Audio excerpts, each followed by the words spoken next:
Bismillahirrahmanirrahim. Assalamualaikum warahmatullahi wabarakatuh. Alhamdulillahirabbil alamin. Wassalatu wassalamu ala asrofil anbiya'i wal mursalin habibana wa nabiyyana Muhammadin sallallahu alaihi wasallam wa ala alihi wa ashabihi wa man tabi'ahum bi ihsanin ila yaumiddin wa ba'd. Qala Allah Ta'ala fi kitabihil karim, a'udzu billahi minasyaitonir rajim. Bismillahirrahmanirrahim. Walau anna ahlal qura amanu wattaqau la fatahna alaihim barakatim minas sama'i wal ard walakin kadzabu fa akhadnahum bima kanu yaksibun.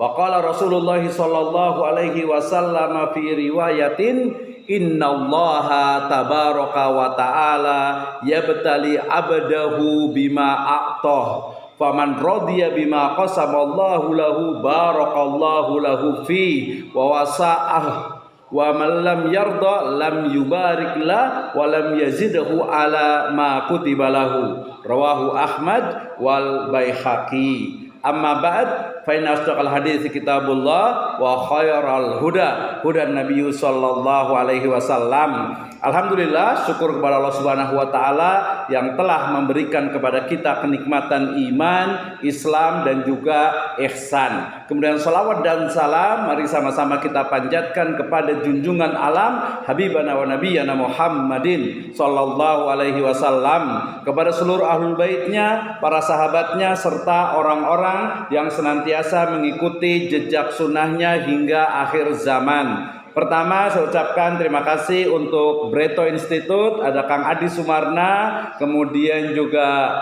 kepada seluruh ibu dan bapak sekalian yang hadir pada kesempatan kali ini. I will say happy Ramadan, ahlan wa sahlan Ramadan, dan juga selamat menunaikan ibadah puasa. Ibu dan bapak sekalian, saya sangat tersanjung sekali pada kesempatan pertama ini untuk sedikit sharing terkait dengan bagaimana bulan penuh berkah ini yaitu Ramadan kita memperoleh keberkahan, ya. Salah satunya itu adalah dengan apa? Dengan ekonomi syariah. Nah, sehingga pada kesempatan pertama ini saya diberikan kesempatan oleh Kang Adi, ya, untuk kita bisa sharing, ya, diskusi terkait dengan, ya, bagaimana meraih berkah dengan ekonomi syariah tentu saja, yaitu berkah dengan ekonomi syariah. Saya Al-Fakir Abdurrahman Misno. Saya awali dengan firman Allah Subhanahu wa taala dalam surat Al-A'raf ayat ke-96. Ingat, karena tema kita adalah tema tentang keberkahan, sehingga Quran surat Al-A'raf ayat 96 ini berbicara tentang walau anna ahlal qura, ya, jikalau sekiranya penduduk negeri itu mereka amanu, beriman, wattaqau, mereka itu juga bertakwa, la fatahna alaihim barakatim minas sama'i wal ard, maka pasti Allah Subhanahu wa taala akan melimpahkan kepada mereka keberkahan. Nah, keywordnya pada hari ini adalah keberkahan dari langit dan juga dari bumi. I think it's an amazing topic, ya, hari ini, ya. Jadi tentang keberkahan, orang pasti berbicaranya adalah cari berkah atau ngalap berkah. Berkah itu apa sih? We can discuss about it, ya. Ini pertama Al-A'raf ayat 96. Yang berikutnya adalah dalam hadis dari Nabi SAW riwayat Ahmad. Ini juga terkait dengan apa? Keberkahan. Innallaha tabaraka wa ta'ala yabtali abdahu bima a'tahu. Sesungguhnya Allah Subhanahu wa taala itu maha luas karunia-Nya, lagi maha tinggi. Maka ia akan menguji setiap hambanya dengan rizki yang ia telah berikan kepadanya. Faman radiya bima qasamallahu lahu barakallahu lahu fihi wa wasa'ah, ya.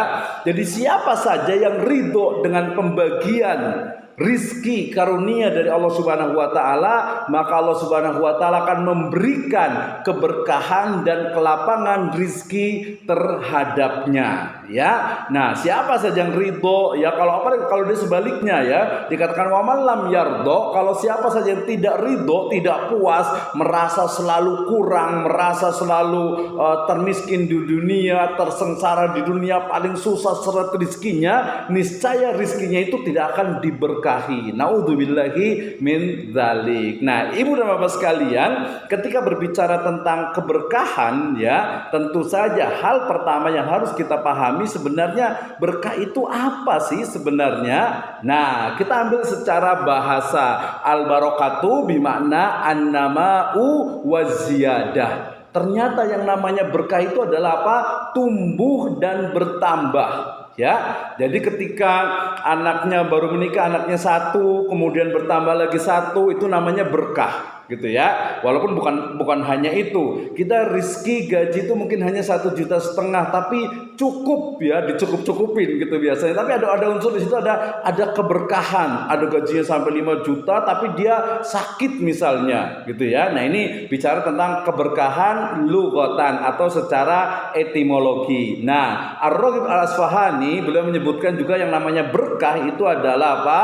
Al-barakatu hiya subutul khairul ilahi fi syai'i, ya, bahwa keberkahan adalah tetapnya kebaikan ilahi, kebaikan Allah Subhanahu wa taala pada sesuatu, ya. Misalnya nih, alhamdulillah tadi Kang Adi menyebutkan ini yang hadirin diberikan karunia oleh Allah Subhanahu wa taala, wajah yang ganteng, wajah yang cantik, ya, karirnya luar biasa, itu adalah keberkahan, ya. Tetapi kemudian ketika bukti keberkahan itu adalah dia terus ada, bahkan bertambah, ya.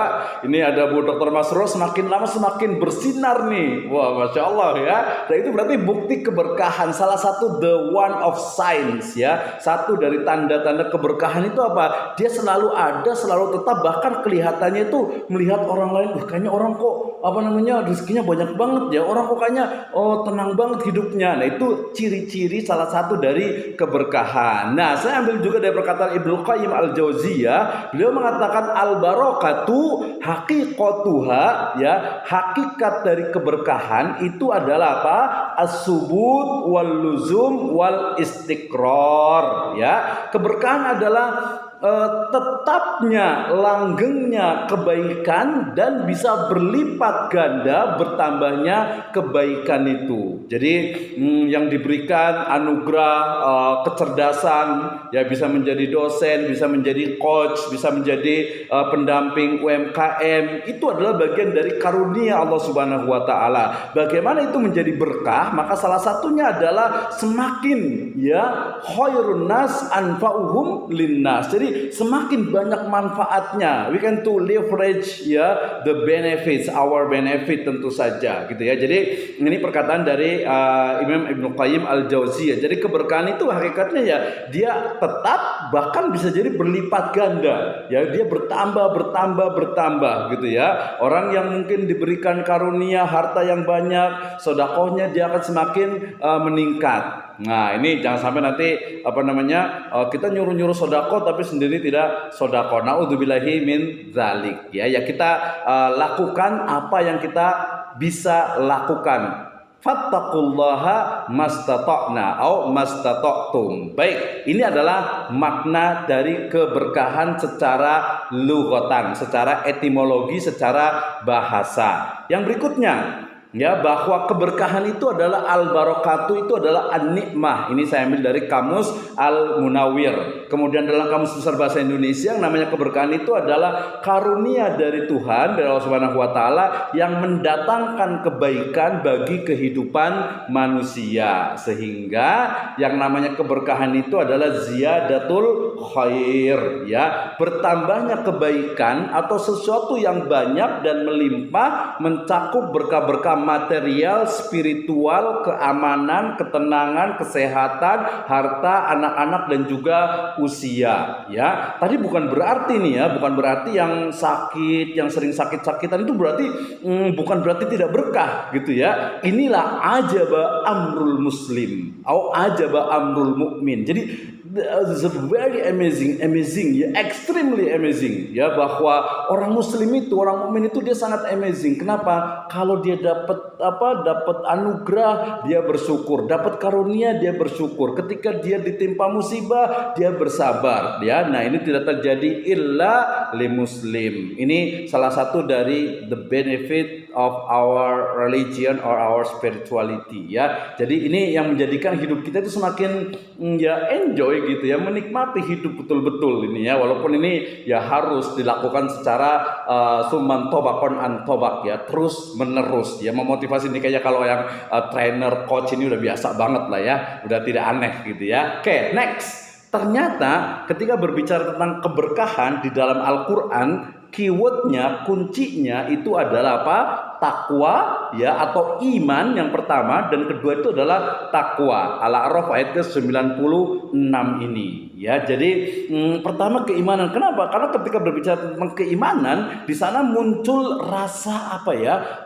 Toleransi, tasamu, ada ukhuwah imaniyah, ada ukhuwah islamiyah, ada ukhuwah watoniyah, ada ukhuwah basoriyah. Ya, la yu'minu ahadukum hatta yuhibbu li akhi ma yuhibbu li nafsi. Ya, tidak beriman di antara kita itu kalau kita tidak mencintai saudara kita ya, melebihi cinta kita kepada diri kita sendiri. Ya, nanti di riwayatnya dikatakan la yu'minu ahadukum hatta yukrim jarahu hatta yukrim duyufuhu au doifuhu ya. Jadi tidak beriman di antara kita, iman kita itu berkurang kalau kita tidak tidak menghormati, memuliakan tetangga, memuliakan tamu, menghormati yang sudah tua, menyayangi yang muda, menyayangi miskin dan lain sebagainya. Nah, ini ya, jadi kenapa keberkahan itu muncul dari keimanan? Karena implementasi dari keimanan itu nampak ya dari apa? Dari perilaku kita. Ya tadi jelas iman kita tuh kurang kalau umpamanya ada tamu kita cuek-cuek ya. Kalau tamu tidak diundang sih wajar gitu kali ya.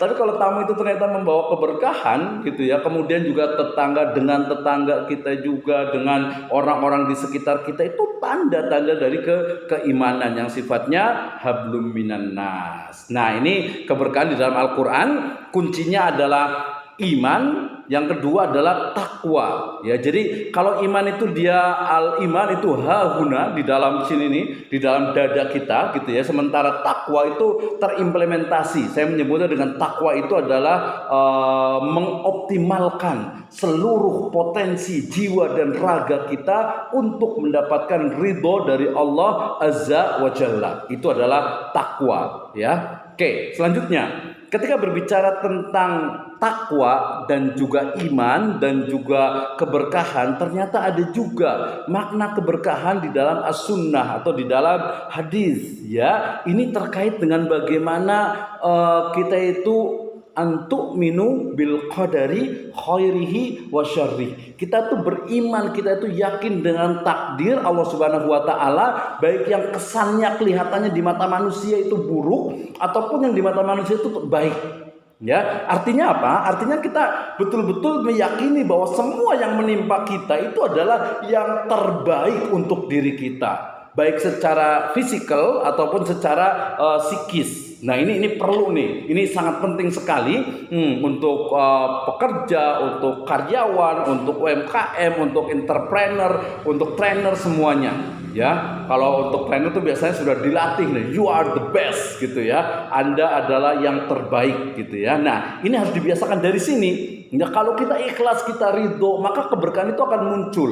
Ya, misalnya mungkin ada yang diberikan tadi keberkahan atau ada yang diberikan karunia itu alhamdulillah ya, mungkin tadi face-nya itu cantik atau ganteng, kemudian mungkin ada rizkinya juga, hartanya banyak, anaknya juga mungkin banyak. Itu adalah bagian dari takdir Allah Subhanahu wa taala yang kita harus syukuri ya. Karena itu adalah syukur itu, tanda menerima itu adalah salah satu dari kunci dalam keberkahan ya. Jadi jangan sampai nih mungkin ada yang dikasih badannya itu kurus, krempeng gitu ya. Nah, bersyukur dengan itu, karena dengan syukur itu atau dengan kita menerima itu, maka keberkahan itu akan muncul. Atau mungkin ada yang dikasih badan itu gemuk gitu ya, besar gitu ya, maka itu juga harus bersyukur juga. Nah, yang salah siapa? Yang salah kalau yang menghina ya, menghina fisik, itu namanya dosa besar. Tidak boleh menghina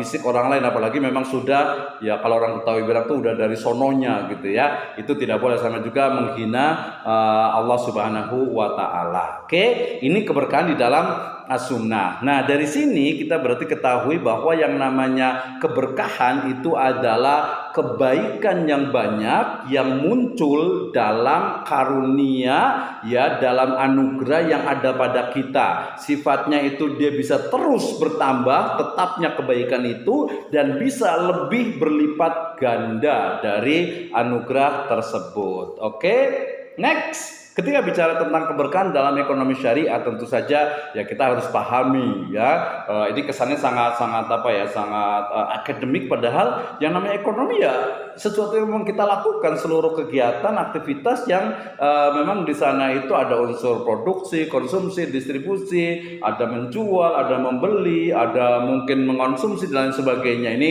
sangat teoritis lah ketika bicara tentang ekonomi syariah. Saya ambil satu saja dari M. Amanan yang beliau mengatakan ekonomi Islam adalah ilmu sosial yang mempelajari masalah ekonomi masyarakat yang diilhami oleh nilai-nilai syariah. Nah, kenapa bicara tentang ekonomi kok bicara tentang keberkahan? Kita lihat ya, bagaimana ternyata yang namanya ekonomi itu nih, dari rancang bangun ekonomi syariah kita menemukan di sini akidah sebagai pondasi dasar, kemudian ada syariah, ada keadilan, ada nubuah, ya, kemudian ada ma'ad juga, kemudian ada multiple ownership, ada freedom to act, ada social act, dan ujungnya itu adalah akhlak, ya. Nah, dari rancang bangun ini kita menemukan bagaimana asasnya itu adalah keyakinan mendalam kepada atau atas rububiyah, uluhiyah, asma wa sifatnya, kemudian juga syariahnya yang membawa kepada kebajikan. Nah, lihat. Ini yang disebut dengan apa? Keberkahan itu, keadilan, terjaganya umat manusia dari segala bentuk kezoliman. Ya, ini sangat luar biasa sekali nih kezoliman gitu ya. Sayangnya banyak orang yang lupa atau mungkin tidak paham ini kezoliman atau bukan. Zolim itu adalah wad'u syai' ala ghairi mahali, ya. Zolim itu adalah ya melakukan hal-hal yang tidak sesuai dengan apa prinsip-prinsip keadilan di dalam Islam itu sendiri. Nah, ini pilar-pilarnya. Ini yang paling penting yaitu social justice, ya, keadilan sosial, di mana keseimbangan dan pemerataan kesejahteraan. Jadi nanti salah satu tujuan utama dalam ekonomi syariah itu adalah falah. Ya, falah itu adalah, falah tahu lah ya. Jadi kita tuh biasa dipanggil tuh 5 kali dalam sehari, hayya alal falah, gitu kan ya. Jadi menuju, mari sama-sama kita menuju kesejahteraan. Jadi falah itu. Jadi, nah falah itu adalah kesejahteraan baik itu di dunia ataupun di akhirat tentu saja. Oke, ini karakteristiknya tadi disebut dengan falah. Dia ada di tengah menjadi inti dari ekonomi syariah, sehingga kemudian keberkahan itu akan muncul ketika falah itu menjadi tujuan utamanya tentu saja. Nah, ini secara lebih detail terkait dengan bagaimana karakter dari ekonomi syariah. Saya selalu menyebutkan kalau kita betul-betul istilahnya itu peduli dengan fakir miskin, peduli dengan bangsa dan negara, maka ekonomi syariah itu adalah solusinya. Ya, kenapa? Karena berbicara tentang etika, berbicara tentang moral, berbicara tentang bagaimana kekayaan kaila yakuna dulatan bainal agniya'i minkum, agar harta itu tidak hanya berputar pada orang kaya saja. Nah, kita lihat nih kasus-kasus kontemporer mutakhir terakhir sekarang ini, banyak orang yang pamer dengan kekayaan, padahal banyak orang juga, banyak dari masyarakat bangsa kita yang untuk makan saja susah. Ini sampai makan itu pakai bahannya itu emas 24 karat gitu ya. Ini adalah sebuah ya jelas kemubadziran, juga seperti itu adalah ikhwanus syayatin, kemudian juga itu tidak memiliki empati ya kepada masyarakat yang yang lainnya. Nah, ini ada dia harus free riba, mudharabah dengan profit sharingnya, zakat sebagai distribusi, termasuk juga sistem ya dan juga moral. Jadi dia bukan hanya etika, bukan hanya moral, tapi dia punya sistem. Kenapa? Karena ada values-nya, ada prinsipnya, ada instrumennya, dan juga ada sistem dari ekonomi syariahnya tentu saja. Nah, kami biasanya mendetailkan tentang bagaimana dasar hukum dari ekonomi syariah, kemudian juga buku-buku terkait dengan ternyata banyak banget ketika bicara tentang ekonomi, bisnis, keuangan, sampai kepada digital property, digital misalnya market ya, sampai ke metaverse, sampai ke kripto, sampai ke jual beli foreign exchange dan lain sebagainya. Semuanya sudah diatur, tinggal kita mau belajar atau tidak. Ini ya mungkin ada yang nanya, kalau sekarang sistemnya gimana ya? Kapitalisme gimana? Sosialisme seperti apa? Ini sekilas. Kalau mungkin paradigma, the paradigm ya, materialisme itu pasti berbeda sekali dengan paradigmanya syariah. Nah, paradigma dialektikanya sosialisme juga berbeda dengan paradigmanya syariah tentu saja. Nah, ini juga jangan sampai don't judge Islam by the person or individual ya, but judge the Islam by the Syariah ya. Nanti kita jangan melihat Islam itu hanya dari para tokohnya atau dari para pemeluknya. Karena namanya manusia mahalul khata' wan nisyan, tempatnya salah dan dosa. Ya, lihat Islam itu dari aturannya yang sangat syamil wal mutakamil, ya'lu wala yu'la alaih, ya, yang sangat komprehensif, sehingga ya kalau kita betul-betul ingin memberikan dharma bakti kita untuk manusia, bangsa dan juga negara, maka ekonomi syariah itu menjadi solusinya. Bagaimana tentang hal-hal lainnya? We can discuss about the Islamic economic, business and finance. Terima kasih. Itu dari saya, Islamic economic for all humankind. Assalamualaikum warahmatullahi wabarakatuh.